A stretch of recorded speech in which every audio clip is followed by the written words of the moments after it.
Hello,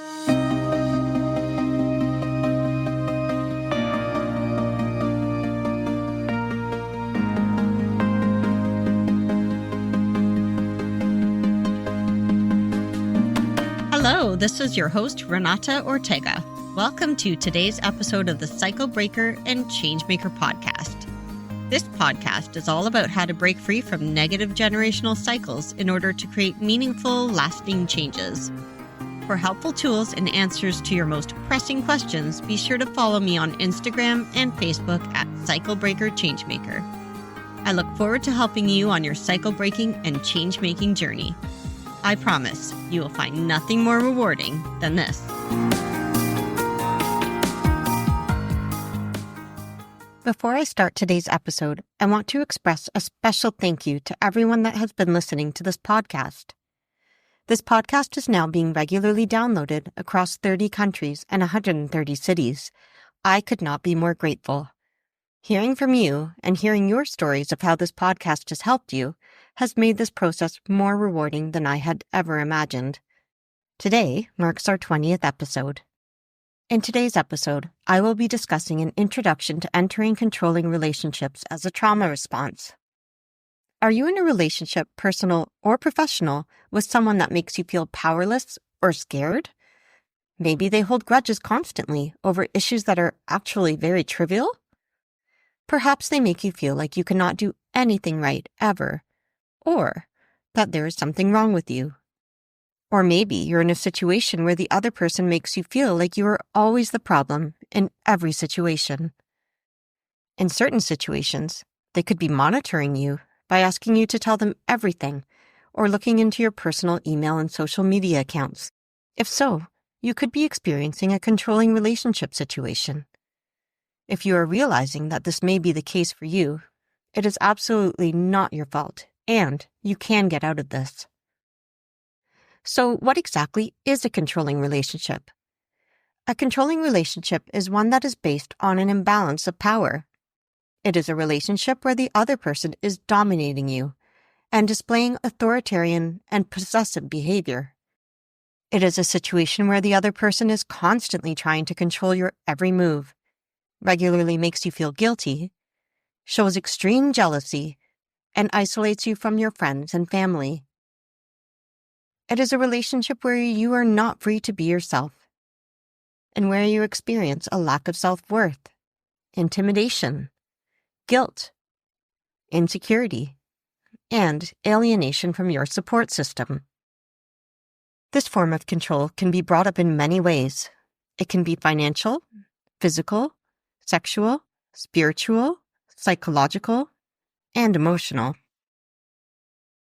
So why do people enter into controlling relationships, and how does it impact the negative cycle? When you have experienced trauma, you can enter into controlling relationships for so many very valid reasons. When you experience trauma as a child, your trauma history can set you up to unwillingly get into controlling relationships.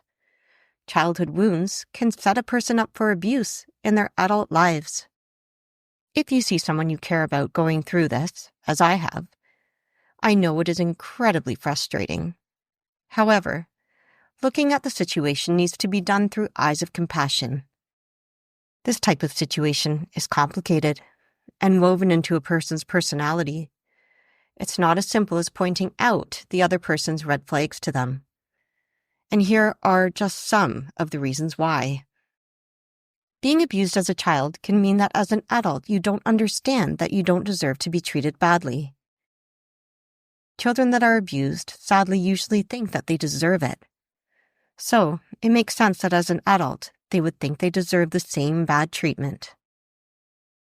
You can also become used to expecting the worst from others, and learn to expect and accept it as an adult.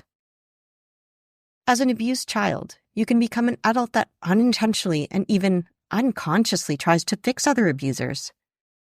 This comes from a place of trying to heal yourself and trying to rewrite the story of what happened to you. This is how it looks. You enter into relationships that remind you of those who have abused you in the past, and you try to change them for the better. This one is tough because it does not work. It can't. and it puts a person at risk of staying in a dangerous relationship, waiting for a change that can never come.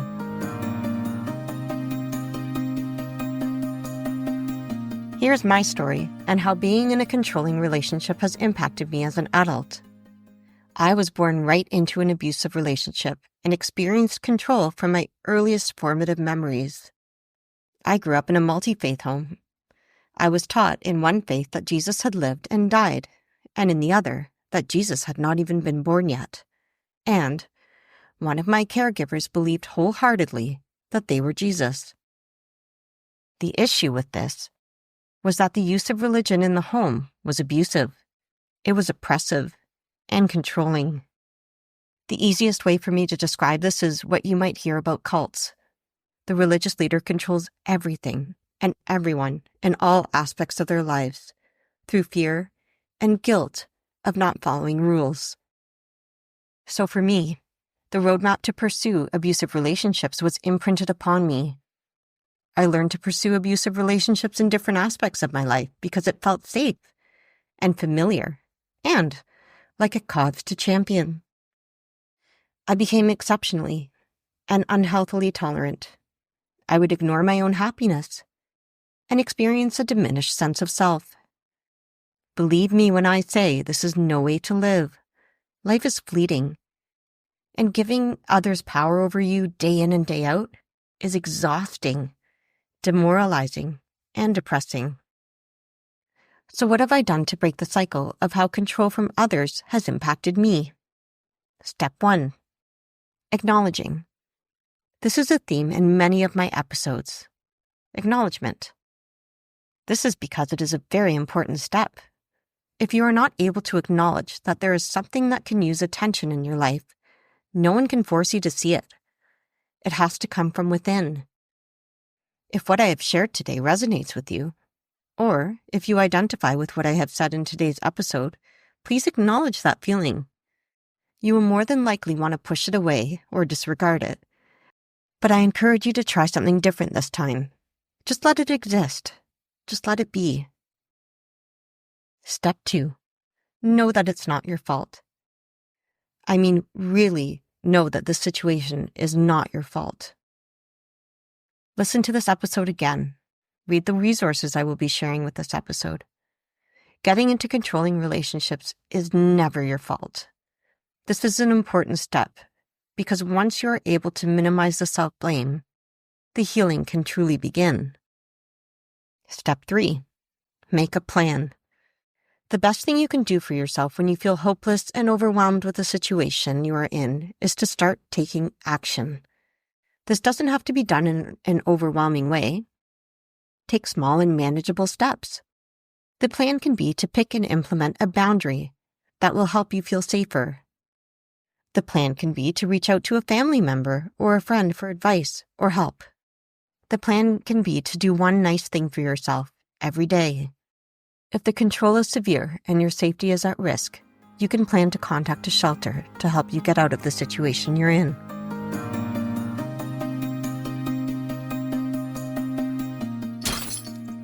Here's my experience and how implementing the steps I've shared have led to a positive outcome. In every abusive relationship I've left, I've been able to do it because I have gotten to a point in my life where I reached a tipping point. I had had enough, and my efforts to leave were fueled by strength. I took the same steps that I've shared with you. Acknowledging. By acknowledging that I deserved to be happier and was not being treated properly, I was able to step outside of my situation. When you see your relationship as an observer, you can start saying to yourself that you would never let your friend or child or spouse be treated the way you're being treated. And you can ask yourself why you might be tolerating it. By acknowledging that something is not right or equal or fair, you will allow your feelings of needing to seek justice or fair treatment come up. These feelings are crucial because they will fuel you through the situation at hand. Inevitably, I would usually be hard on myself and say, why did I get into this? How did I get into this situation again? I saw the red flags. People warned me, but I still went into this? What's wrong with me? I was being so unkind to myself when all I needed was some compassion. It took me time to see that my traumatic past was dictating my future. And when I understood that, I knew it needed to stop. I am in control of my future. My past is not. By letting my past predict my future, I was giving it and everyone in it way too much power. So, I took the power back into my own hands by making a plan. I needed help at this step. It was complex and required keeping myself safe from harm. And this happened to me more than once. I had to privately ask friends and experts for help to get out. And I did, more than once.